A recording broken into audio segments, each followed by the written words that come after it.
1521ko ekainaren 30ean, Noaingo zelaietan, Nafarroako erresumaren gudarostea eta Inperio Espainolaren armada aurrez aurre zeunden. 9 urteko gerra ondoren, bataila horretan erabakia behar zan eta trenkatu Nafarroaren geroa. Independentzia ala anexioa eta sumisioa. 16. mendea zan, Estatu nazionalak sortzen hasiak ziren eta haiekin batera hizkuntza, kultura eta literatura nazionalak. Gaur egun badakigu prozesu hori jadianik abiatu zela Nafarroako erresuman, nahiz eta bere lurralde gehienak Frantzia eta Espainiaren eskuetan egon ordurako.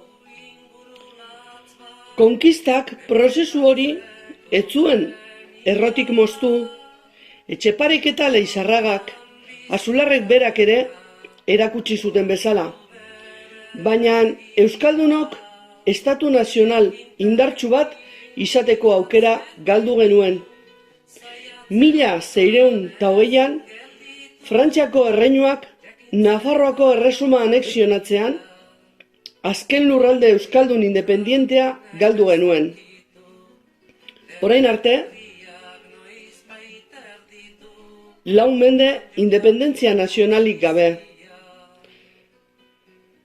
Ez gara horretan luzatuko. Denok dakigu Nafarroak Noaingo bataila galdu zuela, eta horrekin batera independentzia nazionala. 500 urte joan dira geroztik, eta are okerrago gaude euskaldunok. Euskararen eta euskaldungoaren aurkako etnozidioa aitzina doa, gupidari gabe. Hegoaldean mozorro estatutista eta autonomistarekin abertzale autoizendatzen diren politikillo profesionalen kolaborazionismo traidoriari esker.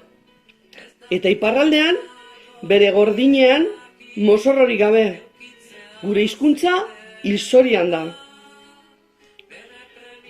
500 urte joan dira geroztik, eta klase zapalkuntzak indartzu segitzen du Euskal Herri langilearen aurka. 16.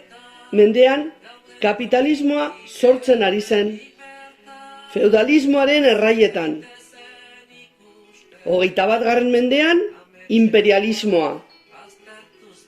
Imperialismoaren garaiak bizi ditugu, kapitalismo aroan bizi gara, globalismo denboraldian. Langileon esplotazioa mantendu eginda eta teknologikoki areagotu. Langileon esplotazioari gehitu behar diogu zapalkuntza nazionala eta guztien iturburuan ari den zapalkuntza patriarkala. Sistema bat eta bakarra da, zapalkuntza ere bai. 500 urte joan dira geroztik, eta Espainia zein Frantzia Euskal Herriaren etsaiak dira beti ere. Birrindu beharko ditugu, gainontzeko herri zapalduen zein herri libreen laguntzaz, elkartasunez, denok batera zeren bestela ezinezkoa izanen baita. Eta ez ahantzi, bi estatu hauek OTAN eta Europar Batasun imperialistako partaideak direla. Ez gaitezen engaina. Ez dezagun gure burua katramilatu ameskeria erreformistetan. Argi dago, Nafarroak independentzia berreskuratuko badu, aipatu erakunde terrorista horiek garaitu beharko dituela. Ez dago beste irtenbiderik. Ez dago beste biderik. Horregatik dio herritar batasunak, Euskal Nazioaren independentzia, hotz Euskal Herriaren independentzia, hau da, Nafarroaren independentzia berreskuratzeko iraultza sozialista behar dugula. Euskal langileren askatasuna erdiesteko zer esanik ez. Kapitalismoaren uztarripean ez dago askatasunik inorentzat. Inon bez, inoiz bez. Arlo nazionaletik eta arlo sozialetik, Euskal iraultza sozialista da bide bakarra. Horregatik, ekainaren 30ean, oroimen eta omenaldi egun nazionala da Nafar independista ororendako. Euskal abertzale guztiontzat, iraultzaileontzat.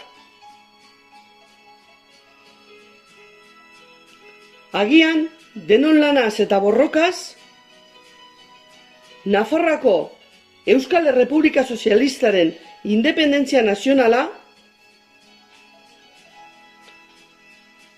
lortuko dugu.